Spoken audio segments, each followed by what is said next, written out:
Neste episódio de Pesquisa do Discovery, descubra como nosso planeta se formou, dando uma olhada no passado catastrófico da Terra. Veja como as erupções vulcânicas, os impactos de objetos extraterrestres, o deslocamento de placas tectônicas e o deslizamento de geleiras esculpiram a Terra, preparando o caminho para a vida. Acompanhe pesquisadores enquanto eles olham para o futuro e imaginam o que está por vir para o nosso planeta, em constante mudança.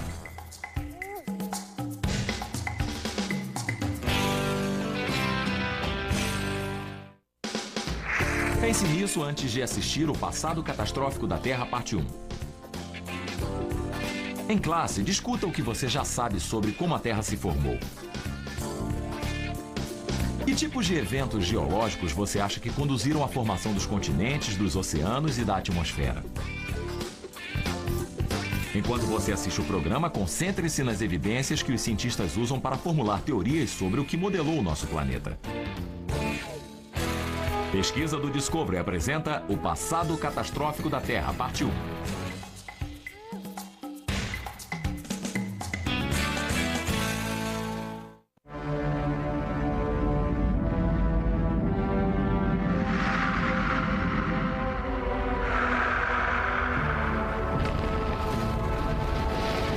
A Terra vem sendo dinamitada, queimada, dilacerada e lavada há mais de 4 bilhões e 500 mil anos. Esses eventos fenomenais esculpem o nosso planeta através de uma série de cataclismos devastadores. O Passado Catastrófico da Terra. Entender a tumultuada história da Terra é como ler uma intrincada história de detetives, pois a Terra é diferente dos demais planetas. Sua impaciente superfície muda constantemente, destruindo as evidências do passado. Mas se você sabe onde as procurar, os indícios ainda estão lá.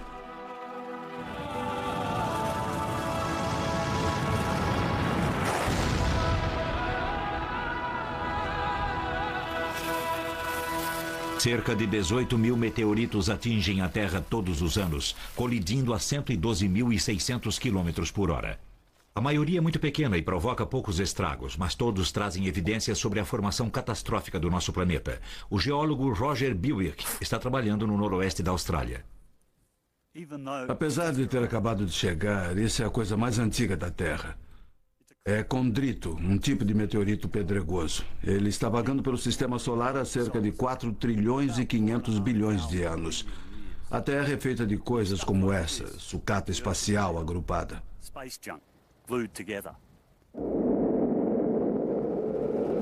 Há 4,5 bilhões de anos, a Terra liquefeita crescia quando uma chuva contínua de megameteoritos se chocavam contra ela em sua órbita ao redor do Sol. Cada golpe trazia novas pedras, material a partir da qual a Terra podia crescer.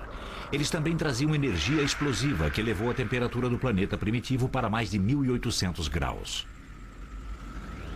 Um vasto oceano de rocha derretida com 160 quilômetros de profundidade cobriu o globo. A radioatividade interna aumentou ainda mais a temperatura. A Terra se tornou num cadinho cuja temperatura ultrapassou o ponto de fusão do ferro.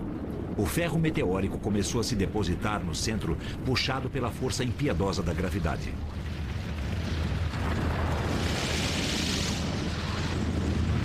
Uma esfera de 1 quilômetro de ferro fundido percorreu o caminho da superfície para o centro da Terra em menos de 1 bilhão de anos, uma fração do tempo geológico.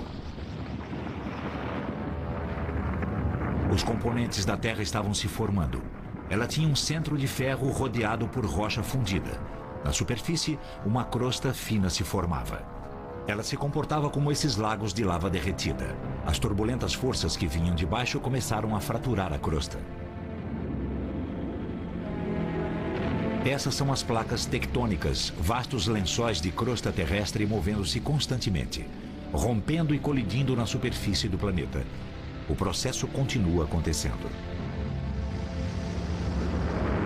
Em alguns locais, as placas se separam e lava derretida é lançada através das fissuras, criando uma nova crosta. Em outros locais, onde placas colidem, a crosta é destruída. Umas são forçadas de volta à massa derretida, abaixo. Ao longo dessas zonas de supressão, irrompem vulcões. Logo após esse começo violento, o planeta estava prestes a sofrer o ataque mais cruel que se pode imaginar. Um enorme asteroide maior do que Marte se chocou contra ele com energia suficiente para mandar para o espaço uma parte considerável da superfície da Terra. Os fragmentos foram agrupados pela força gravitacional, formando um disco protolunar. A partir dele, nossa Lua cresceu rapidamente, arrastando os fragmentos em órbita que se aglutinaram a ela, formando uma única Lua. O professor Michael Rampino, da Universidade de Nova York, sabe que a história da Lua reflete a violência dos nossos primeiros anos. Esse é o telescópio Clark no Observatório Lowell, em Flagstaff, no Arizona. Esse telescópio foi usado para tirar fotos da Lua em preparação para os pousos lunares. Para ver a Lua esta noite, precisamos do telescópio nesta posição. E podemos fazer alguns ajustes maiores. A densidade das crateras na superfície da Lua era medida usando as fotos tiradas pelo telescópio Clark. Além disso, os astronautas visitaram algumas dessas regiões nas 6 missões Apollo. Essa coisa tem um paredão íngreme. Eles disseram 60 graus. Não consigo ver o fundo disso e não vou chegar mais perto da beirada de jeito nenhum. Verdade. Não posso acreditar. Subimos nestas montanhas. O ponto de maior impacto na Lua, a bacia Imbrion, tem mais de 1000 quilômetros no sentido transversal e foi gerada pelo impacto de um cometa ou de um asteroide com mais de 100 quilômetros de comprimento. As montanhas são muito altas para voar sobre elas, não são? A bacia é rodeada por montanhas com mais de 8 quilômetros de altura. Foi aqui que os astronautas da Apollo 15 recolheram as amostras. Elas indicam que essas montanhas são diferentes das da Terra. São pilhas de pedregulho, rocha fragmentada, arremessada por esse impacto gigantesco. Olha só. Adivinhe o que acabamos de encontrar. Acho que encontramos o que viemos procurar. Rocha cristalizada, certo? Sim, senhor, pode crer. As rochas lunares primitivas trazidas pelos astronautas foram datadas pelo processo de decadência da radiação e estudadas. Elas indicam que o impacto foi um processo importante na formação e na evolução de planetas como a Terra. A datação radiométrica das rochas indicou que a Lua sofreu um bombardeio infernal entre 4,5 e 4 bilhões de anos. Após essa época, o bombardeio cessou. Naquela época, a maioria dos asteroides que se deslocavam pela parte mais central do Sistema Solar havia colidido com os planetas e o processo de formação de planetas havia terminado.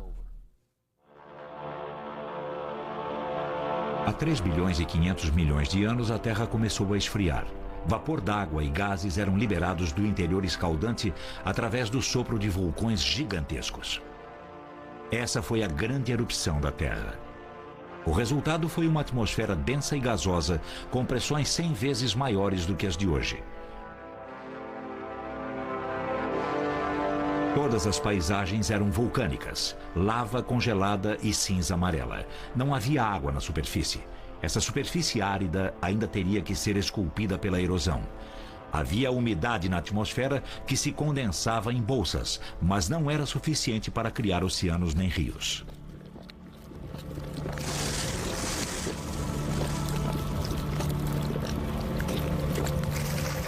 Não havia oxigênio no ar. Ela era inabitável, sem sinal de vida. Uma nova teoria sugere que, com o passar do tempo, água, talvez suficiente para encher os oceanos da Terra, chegou do espaço profundo trazida por cometas de gelo. A chuva cósmica perdura até hoje, com cometas pequenos de 20 a 40 toneladas atingindo a atmosfera terrestre a cada 3 segundos. Eles acrescentam 25 milímetros de água a toda a superfície do globo a cada 20 mil anos. Quando a atmosfera ficou saturada, começou a chover.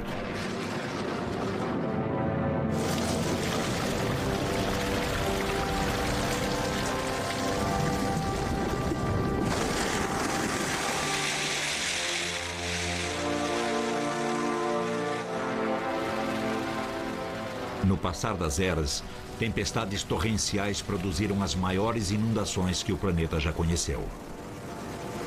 Um oceano interminável cresceu, e quando os céus finalmente clarearam, a Terra havia se transformado num globo de água.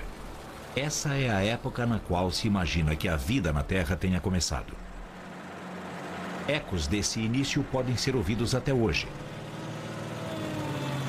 Os nossos ancestrais mais antigos, as criaturas mais flexíveis a se desenvolver, sobreviveram imutáveis por bilhões de anos e vivas em rocha sólida. Perfurando a grandes profundidades nas rochas de Idaho Falls, o microbiólogo Tully Zonstott, de Princetown, espera ver de perto os descendentes delas. O que acho realmente notável é que esse cilindro central é um pedaço de rocha maciça vindo de 60 metros abaixo da superfície. Mesmo assim, ele contém tantas bactérias quanto o planeta contém pessoas. E essas bactérias estão vivas. Elas vivem em temperaturas próximas ao ponto de ebulição da água. Vivem em pressões 100 vezes superiores à da atmosfera. Vivem em uma solução salgada, salobra, que é alcalina, que contém gases que são tóxicos para nós e mesmo assim conseguem sobreviver. Elas são conhecidas como extremófilos, porque vivem em condições extremas de vida. Para olhar mais de perto, primeiro os cientistas as extraem do seu lar rochoso. A coisa mais emocionante sobre as bactérias que gostam de calor é que elas são os organismos mais primitivos da Terra. As evidências fósseis nas rochas mais antigas da Terra indicam que organismos desse tipo já existiam há quase 4 bilhões de anos. 3.7 billion years ago.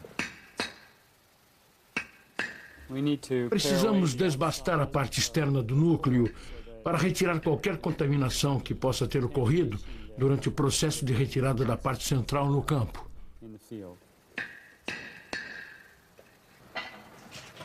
Em seguida, o centro é colocado em uma prensa e triturado para virar pó fino. Depois, é retirada uma amostra do pó e é desenvolvida uma cultura de bactérias. Esses são os ancestrais comuns mais antigos de toda a vida, uma colônia de extremófilos. O mesmo tipo de vida bacteriana encontrou um lar igualmente estranho nas profundezas dos oceanos da Terra primitiva. A água jorrando do fundo do leito do oceano deve ter trazido os micro-organismos para um cadinho vulcânico e quente.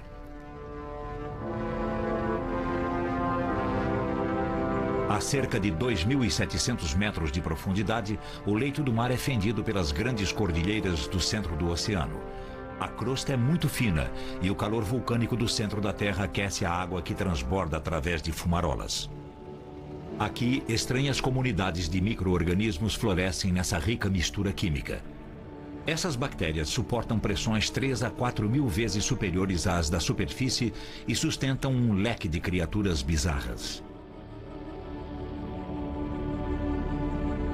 Elas conseguem sobreviver aqui por causa do calor que é exalado pelo magma que está a poucos quilômetros abaixo.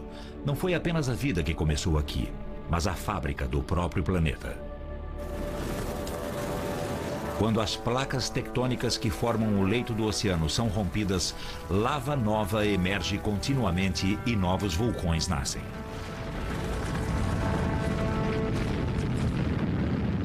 Em 1963, esse ato da criação pôde ser visto por todos. Cerca de 900 bilhões de metros quadrados de lava irromperam na costa da Islândia para formar a nova ilha de Surtsey. Ela emergiu em uma questão de dias, tal como as ilhas vulcânicas da Terra primitiva. Essas ilhas apareceram em todo o planeta. Com o tempo, elas formaram os primeiros continentes. Indícios de como isso ocorreu são encontrados nas montanhas rochosas canadenses. O casco externo da Terra, a litosfera, abriga os continentes. Ela é constituída de grandes estratos de pedras diferentes que penetram 96 quilômetros terra adentro. A maior parte dessa estrutura é desconhecida. O mais profundo que o homem já perfurou foi 14.400 metros. A exploração precisa de uma abordagem diferente. Para descobrir como esse terreno foi formado, uma equipe de 700 cientistas, o equivalente moderno dos primeiros cartógrafos, está mapeando esse território invisível. Eles usam detetores de ondas de choque, geofones, que as equipes estão colocando em toda a área. Essa é a maior experiência de exploração sob a superfície da Terra, a litosfera. Na província de Yukon, o cientista-chefe é Charlie Roots. Os geólogos que trabalham em rochas sedimentares estão acostumados à continuidade, tanto nas rochas antigas quanto nas mais novas, e de observar a mesma formação rochosa por longas distâncias. Não é possível fazer isso nessas montanhas. As rochas da superfície indicam uma grande plataforma de pedra calcária e as áreas ao redor são rochas totalmente diferentes. São pedaços que não fazem parte do continente, que parecem ter vindo de algum outro lugar. Essas gargantas mostram as dobras e as torções sofridas pelas rochas à medida em que foram empurradas contra o antigo continente. O problema é que só conseguimos ver as rochas que estão na superfície. Numa área em que as rochas foram fraturadas e empurradas para baixo, há muito mais história enterrada debaixo dos nossos pés.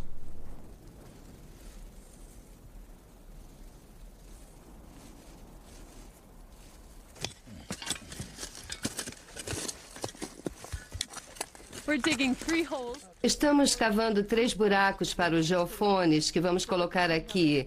Assim, teremos um sistema de orientação de 3 componentes para medir a onda sísmica que vier. Temos um geofone vertical que medirá a componente vertical da onda de chegada. Há um geofone norte-sul que medirá a componente norte-sul da onda de chegada.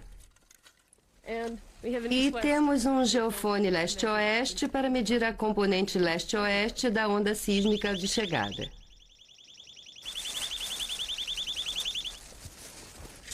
10, 9, 8, 7, 6, 5, 4, 3, 2, 1.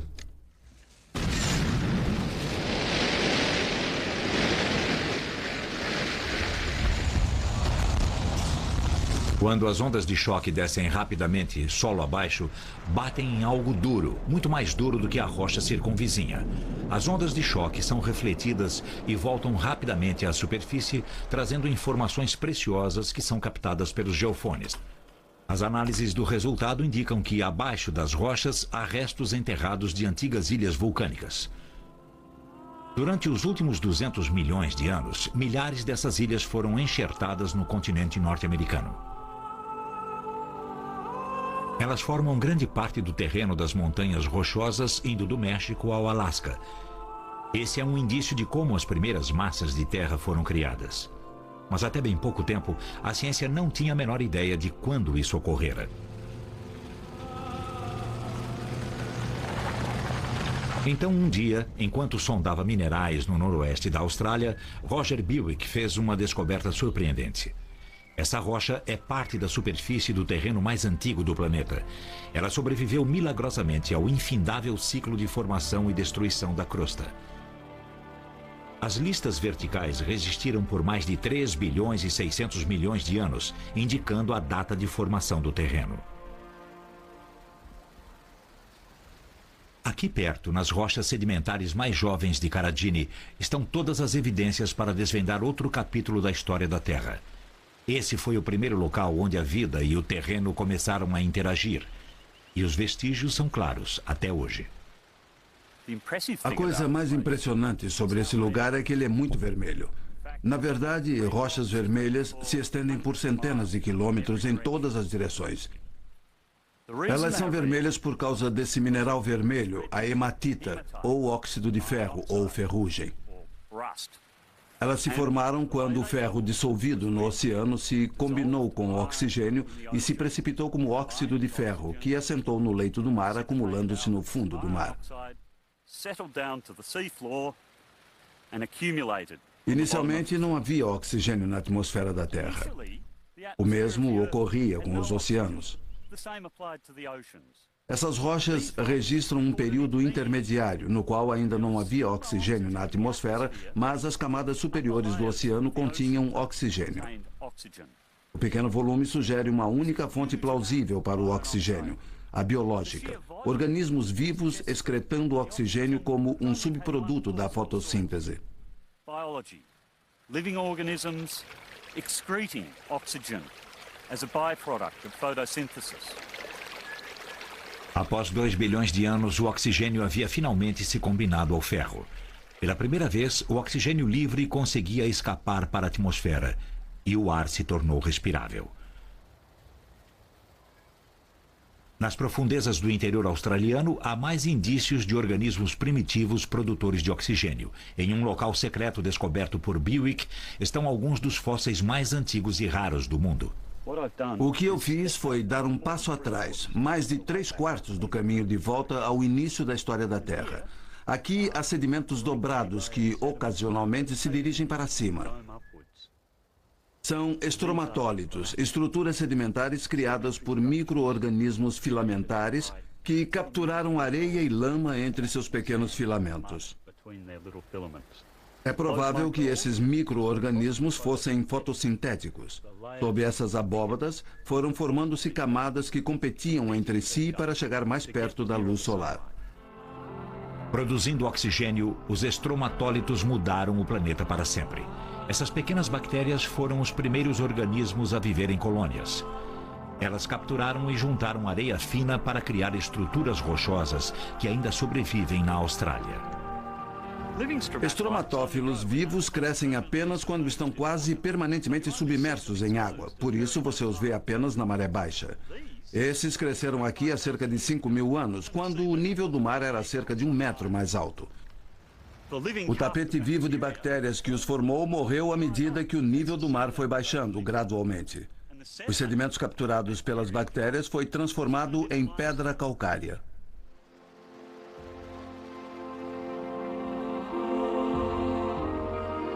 A vida floresceu e se tornou a força modeladora do mundo.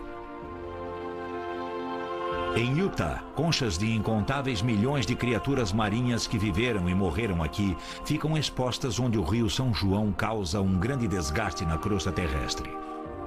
O rio revelou um mundo perdido, onde outrora mares rasos se lançavam ao litoral da única massa de terra do mundo, o supercontinente gigante chamado Pangeia. Há 200 milhões de anos, o Planalto do Colorado era um deserto na região equatorial de Pangeia, o supercontinente que se estendia ininterrupto de um polo ao outro.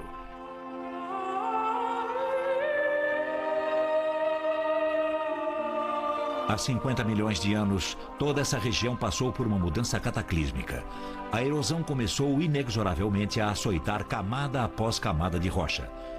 As forças tectônicas que comprimiam, pressionavam e erguiam o terreno, moldando novamente paisagens fantásticas, estavam travando uma batalha interminável contra as forças da erosão, que aplainavam o terreno.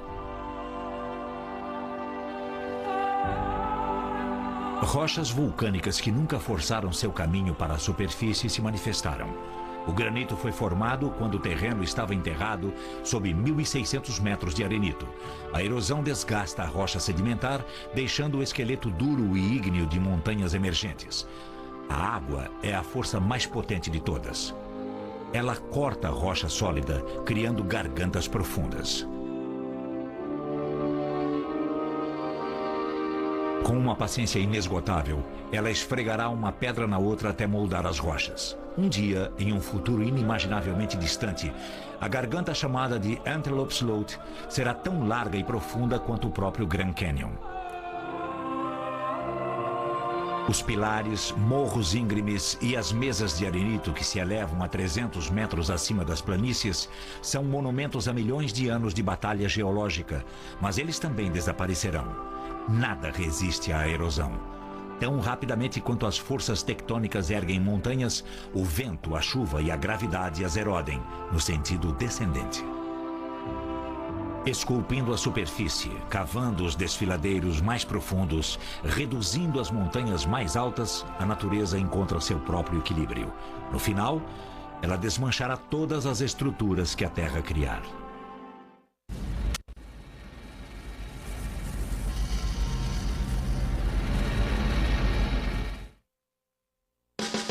Agora que você viu o passado catastrófico da Terra, parte 1, discuta isso. A geologia pode ser definida como a ciência que lida com a formação e a estrutura da Terra. Discuta como a geologia ampliou o que você sabe da história biológica da Terra. Use exemplos do documentário para ilustrar as suas ideias. Agora tente isso. Pesquise um dos aspectos da criação da Terra ou da atmosfera. Depois, crie uma apresentação usando materiais ilustrativos, tais como mapas, gráficos e esboços para mostrar os seus dados. Compartilhe a sua pesquisa em uma conferência de classe sobre geologia. Para aprender mais, Pesquisa do Discovery sugere História Global da Terra nesse endereço da internet. Peça que sua bibliotecária o ajude a explorar os muitos recursos que a sua biblioteca tem a oferecer.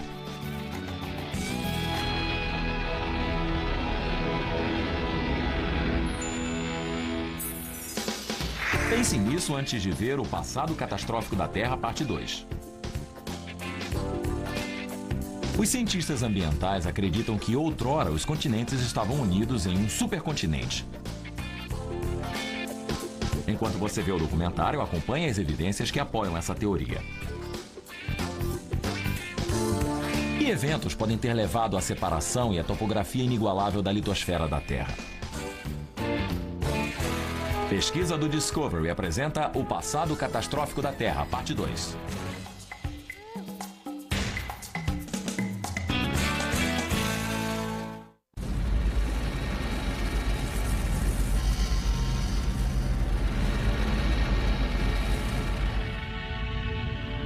Há 200 milhões de anos, o supercontinente Pangeia começou a se dividir em dois. Isso demorou 65 milhões de anos. 2 continentes que conhecemos hoje foram moldados por outra elevação da crosta que atingiu os restos do supercontinente no sul.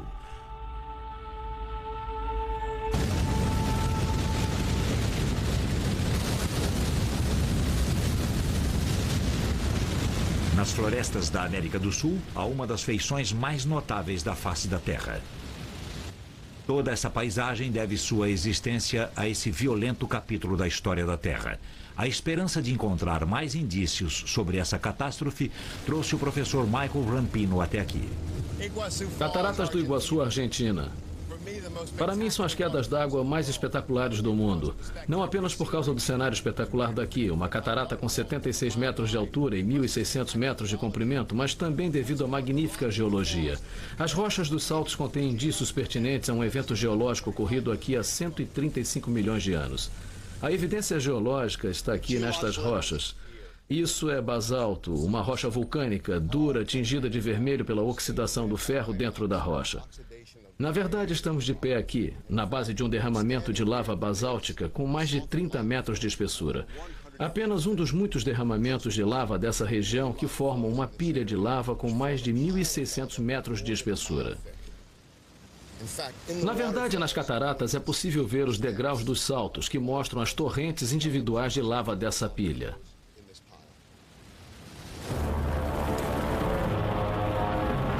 Imagine erupções vulcânicas tão grandes que produziam torrentes de lava, irrompendo de fendas e fissuras gigantescas da crosta terrestre, fluindo para uma área com o dobro do tamanho do estado do Texas, mais de 647 mil quilômetros quadrados, um evento vulcânico monumental. Quantidades maciças de gases ricos em enxofre expeliram para a atmosfera gotículas de ácido sulfúrico, formando um véu que bloqueou a luz solar e esfriou o clima. A chuva de ácido sulfúrico matou a vegetação. Ocorreu um desastre ambiental de proporções enormes. Isso foi há 135 milhões de anos, no final do período Jurássico do tempo geológico, uma época na qual houve extinção em massa de muitas formas de vida. Nessas rochas há evidências de um evento ainda mais dramático na história da Terra.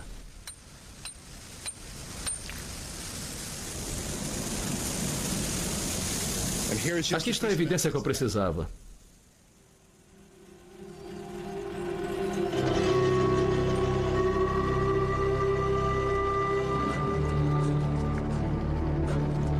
Do outro lado do mundo, atravessando o Oceano Atlântico, fica o deserto mais antigo do planeta. Ele domina a maior parte do país sul-africano chamado Namíbia.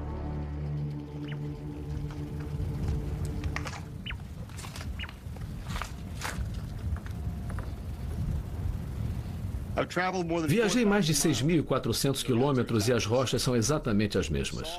São basaltos e a sua idade é de 135 milhões de anos. Está claro que quando essas rochas irromperam como torrentes de lava viajando centenas de quilômetros, a América do Sul e a África estavam unidas num supercontinente. O Oceano Atlântico, que agora separa a África da América do Sul, deve sua existência a esse cataclismo geológico que dilacerou a Pangeia. O supercontinente era assim, sendo formado pelos atuais continentes da África, América do Sul, Índia, Antártica e Austrália.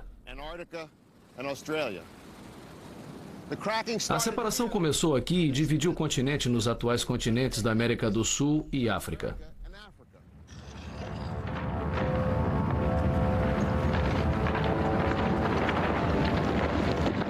Em termos geológicos, isso ocorreu inacreditavelmente rápido. A fratura se abriu rumando para o norte à velocidade de 5 centímetros por ano. A fratura separava o terreno enquanto prosseguia. Fontes de fogo vulcânico jorravam através da ruptura. O processo todo terminou dentro de 5 milhões de anos. As evidências da ruptura estão claras. Os litorais da América do Sul e da África se casam perfeitamente, e sob o oceano, a cordilheira centro-atlântica está a quase a mesma distância dos dois continentes, e continua a afastá-los. Mas as elevações geológicas podem indicar desastres. Houve 5 grandes extinções em massa na história da Terra. A mais conhecida é a dos dinossauros. Por que eles simplesmente desapareceram da face da Terra? A Índia pode fornecer a resposta. Há 65 milhões de anos, ela ainda era uma ilha que flutuava rumo à Ásia. Nessa época foram criadas as estruturas em camadas do Deccan. Uma grande fratura vulcânica expeliu cerca de 1.300.000 quilômetros quadrados de lava. Camada sobre camada de lava jazem sob o terreno, chegando a ter 2.400 metros de espessura. Alguns cientistas acreditam que a escala dessa atividade vulcânica foi tão grande que exterminou os dinossauros. O professor Michael Rampino acha que o Deccan foi criado por um visitante extraterrestre. Este é o Hoba, o meteorito de ferro na Namíbia. É o maior meteorito conhecido na Terra. Tal como a maioria dos meteoritos, ele contém irídio, um elemento raro. Foi provado que o irídio é a chave, a conexão entre o evento de impacto e a extinção dos dinossauros. O irídio é encontrado perto de crateras de impacto, mas é extremamente raro em todo o restante da crosta terrestre. Nestas crateras, o nível de irídio é 10.000 vezes maior do que o normal. Concentrações também elevadas foram encontradas no registro sedimentar em todo o mundo, datando de 65 milhões de anos.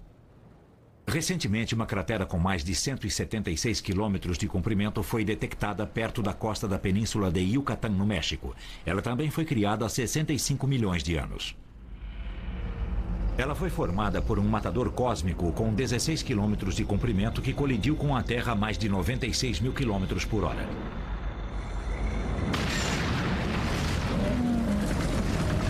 A potência do choque foi 100 vezes maior do que todo o arsenal nuclear do mundo e gerou uma terrível bola de fogo que engolfou a região, afetando uma circunferência de milhares de quilômetros.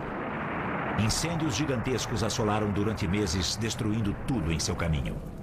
O impacto também pode ter tido outros efeitos catastróficos. A força foi tão grande que as ondas de choque partiram do ponto de impacto no México, circundando o mundo e se concentraram exatamente no ponto oposto da Terra, no Oceano Índico.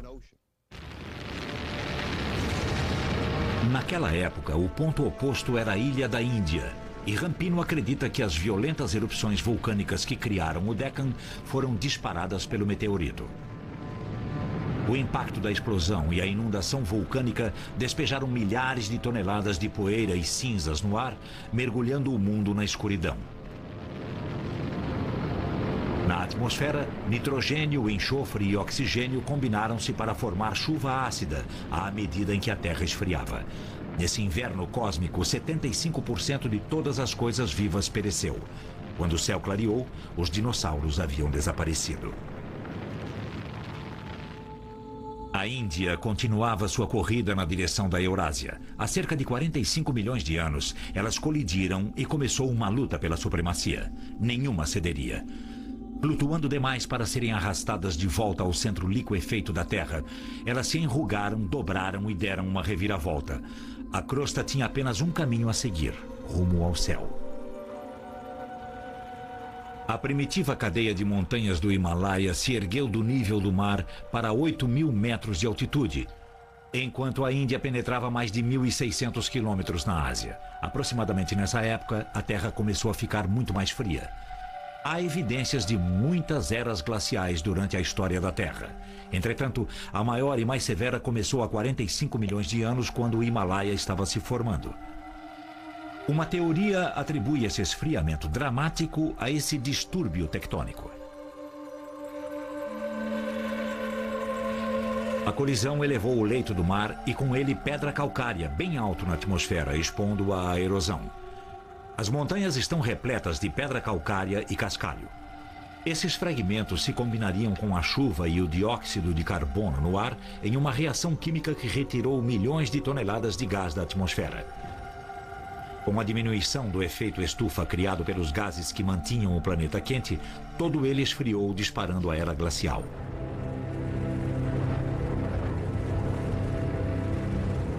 Agora, os polos estavam permanentemente cobertos por gelo com mais de 3.200 metros de espessura. Nas orlas dos vastos lençóis de gelo, imensas geleiras avançavam impiedosamente. Nada resistia quando elas avançavam a velocidades de até 3 metros por dia.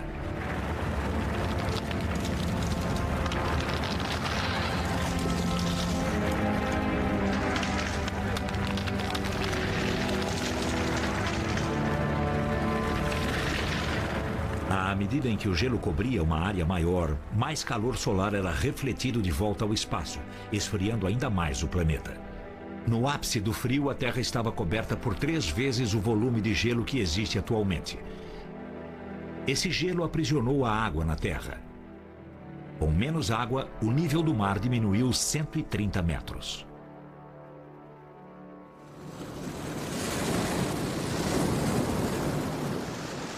Atualmente, a ilha da Grande Bahama tem as evidências mais claras da mudança dramática no nível do mar. A microbióloga Steph Schwab está tentando reconstruir essa história. Escondido nas profundezas de um mangue, há um charco manchado de tanino, um caminho improvável para um misterioso mundo antigo.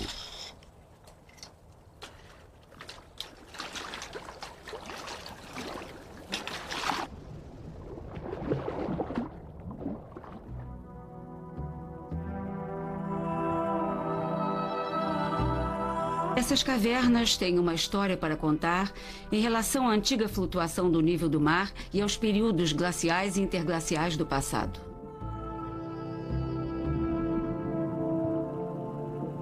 O que torna essas cavernas emocionantes é que elas são uma das últimas fronteiras inexploradas e um dos sistemas de cavernas maiores e mais longos que se conhece.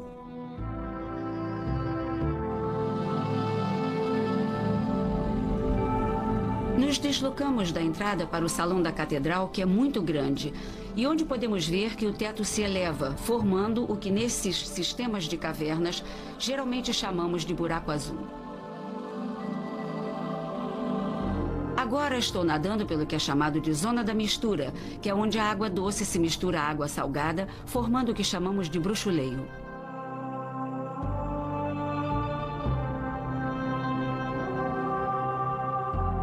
Essa zona da mistura é responsável pelo ataque agressivo à rocha da parede, que de tão furada parece um queijo.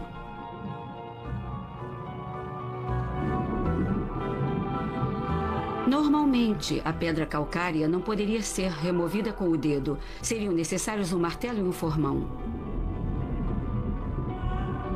É assim que sabemos que as cavernas foram formadas há centenas de milhares de anos.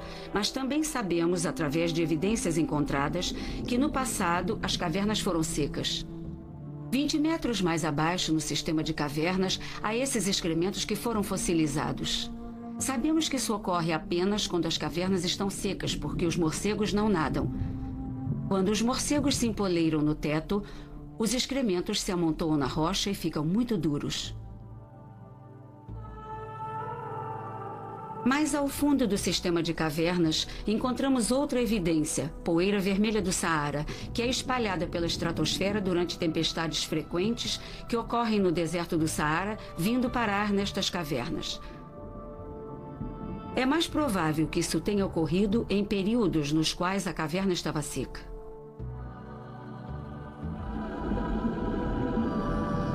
A última evidência que apoia o fato de que as cavernas foram secas são esses lindos jardins de estalactites e estalagmites que encontramos a partir de 28 metros.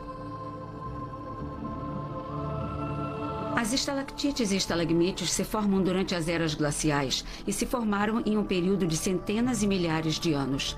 O que ocorre é que a água está congelada em calotas de gelo nos polos, o nível do mar baixa e as cavernas ficam secas. Geralmente, durante as eras glaciais, chove muito mais nas regiões tropicais do mundo. A água da chuva penetra através do leito da rocha ou da rocha do teto e decompõe a rocha que está lá, a qual é levada pela goteira e se cristaliza tal qual um pingente de gelo. Basicamente, esses são pingentes de rocha.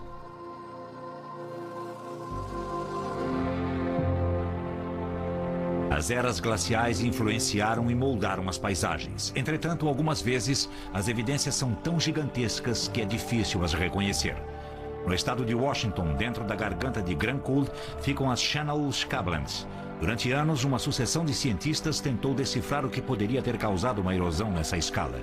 O cientista Richard Waite é o mais recente pesquisador. Essa rocha, do tamanho de uma casa de 3 pavimentos, parece ser parte do leito da montanha. Parte desse basalto que forma esta vasta paisagem. Mas, como se pode ver, a estrutura de basalto é horizontal, enquanto a estrutura desta rocha é vertical. Em outras palavras, esta grande rocha foi deslocada. A rocha não pode simplesmente ter rolado do penhasco. Estamos muito longe dele e há um vale entre ele e nós. Sabe-se que geleiras deslocam rochas desse tamanho, mas estamos além do limite das geleiras. Entretanto, a maior evidência na paisagem é a própria paisagem. Esse desfiladeiro foi burilado em basalto, uma das rochas mais duras. Ele termina em um rochedo abrupto, com 121 metros de altura, e tem a forma de uma ferradura enorme. Parece com a garganta abaixo das cataratas do Niágara. Mas essas cataratas secas têm o dobro da altura do Niágara e o triplo da extensão. Entretanto, esse desfiladeiro e essas cataratas desaparecidas e enormes são apenas um elemento de uma grande paisagem. Waite está continuando o trabalho iniciado pelo geólogo J. Harlan Bretz em 1923. Bretz foi o primeiro a dizer que toda a paisagem era o gigantesco leito de um rio de 20 mil quilômetros quadrados que correu no Planalto de Colômbia e que o erodiu. Ninguém acreditou nele porque a escala era enorme. Mas ele tinha certeza de que a única explicação para esta escala de danos era uma inundação gigantesca. Toda a área foi destruída e mudada para sempre quando a torrente passou por ela. Até no cume dos rochedos, a água tinha mais de 30 metros de profundidade. Os rochedos basálticos são as estruturas mais duras encontradas na natureza. Resistentes à erosão do vento, essas paredes só poderiam ter sido mutiladas por uma enorme quantidade de água. Uma a uma, essas colunas de lava congelada foram extraídas da face da rocha e levadas pela violência da torrente, fazendo com que a parede retrocedesse e com que a catarata se alargasse. Acredita-se que foi assim que as Channel Scablands foram moldadas. Mas uma parte importante do mistério perdurava. De onde poderia ter vindo essa quantidade colossal de água? O geólogo Joseph T. Pardee descreveu um enorme lago da era glacial, o Lago Missoula, a 160 quilômetros a leste. Esse lago continha cerca de 1,5 bilhão de metros cúbicos de água. 1,5 bilhão de metros cúbicos é a soma dos lagos Erie e Ontário de hoje em dia. O lago fora criado por uma represa de gelo que atravessara o rio Clark Fork e o represara. O lago tinha 609 metros de profundidade no lado da represa de gelo. Mas não havia nenhuma evidência que ligasse o lago às Channeled Scablands. Em 1939, Pardee descobriu uma série de ondulações enormes. Elas são como ondulações de areia na praia, mas o tamanho é descomunal. Ficam a centenas de metros dali, têm 3 metros de altura e mais. São formadas de cascalho. Tal característica só poderia indicar um rápido derramamento do lago glacial Missoula. A gigantesca barreira de gelo conteve a água até que ela atingiu um nível crítico. A água de todo o lago foi liberada em uma descarga devastadora. Essa descarga teve 10 vezes o escoamento de todos os rios do mundo. Isso é quase inacreditável. E essa grande descarga se dirigiu diretamente a Channeled Scablands de Bretz. Contudo, partes desse grande mistério permaneciam incertas. Por exemplo, e esse grande desfiladeiro de 27 quilômetros abaixo das cataratas secas? A resposta foi encontrada por acaso a 320 quilômetros dali no Vale Walla Walla. Em 1926, uma inundação caprichosa criou uma garganta com 30 metros de profundidade. Ela revelou muitas camadas de limo. Waite percebeu que essa área deve ter estado no caminho das grandes inundações que formaram as Channel Scablands. Cada um desses leitos tem um padrão distinto de sedimentação. Cada leito começa com areia grossa na base e vai mudando gradativamente para areia intermediária e, finalmente, limo. Isso se repete em todas as camadas. Essa camada branca aqui é uma cinza conhecida do vulcão Santa Helena. Nós fizemos uma análise química e mineralógica dela e ficou claro que ela veio do Monte Santa Helena. Sabemos a data pela datação de radiocarbono. Sabemos que tem aproximadamente 15 mil anos. Assim, através dessa seção, temos uma bela linha do tempo de 15 mil anos. A cinza só pode ter caído após a inundação ter passado e os sedimentos haverem se assentado. Entretanto, ela é coberta por muitas camadas de sedimentos, 39 ao todo. Essa foi a última evidência que explicou a criação das Scablands. A catastrófica erupção da corrente deve ter ocorrido mais de uma vez. Depois que cada inundação deixava sua marca, a vasta represa glacial avançava. E as águas do Lago Missoula começavam a subir novamente, continuando o ciclo de inundação seguido por um período de tranquilidade. As inundações só pararam quando a era das glaciações terminou. A mudança de era glacial para tempos mais quentes é governada pela proximidade da Terra em relação ao Sol. A cada 100 mil anos muda a forma da órbita da Terra ao redor do Sol. Isso levou alguns cientistas a imaginar que o ciclo recorrente de catástrofe e extinção do nosso planeta é regido por forças extraterrestres. As extinções em massa e as catástrofes que as causam parecem obedecer a uma periodicidade de cerca de 30 milhões de anos. Esse ciclo sugere que a causa da catástrofe esteja fora da Terra. Nosso sistema solar está em uma viagem através da galáxia que chamamos de Via Láctea, que tem o formato de um disco. A cada 30 milhões de anos passamos pela parte mais densa do disco galáctico. Nesse período, os cometas do nosso sistema solar podem ser perturbados e cair para dentro, rumo aos planetas mais internos. Aí aumenta a probabilidade da Terra sofrer uma colisão.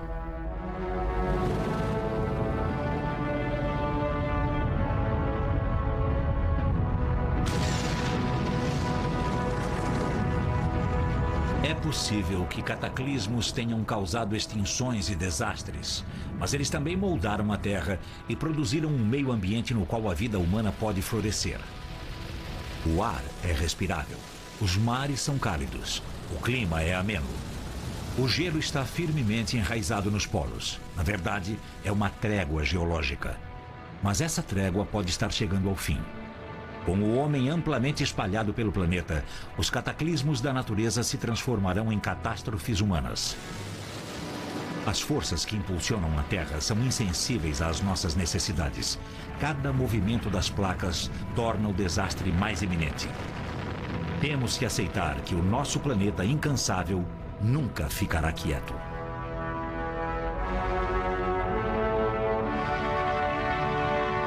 Continue ligado. Atividades, recursos e tópicos para discussão daqui a pouco em Pesquisa do Discovery.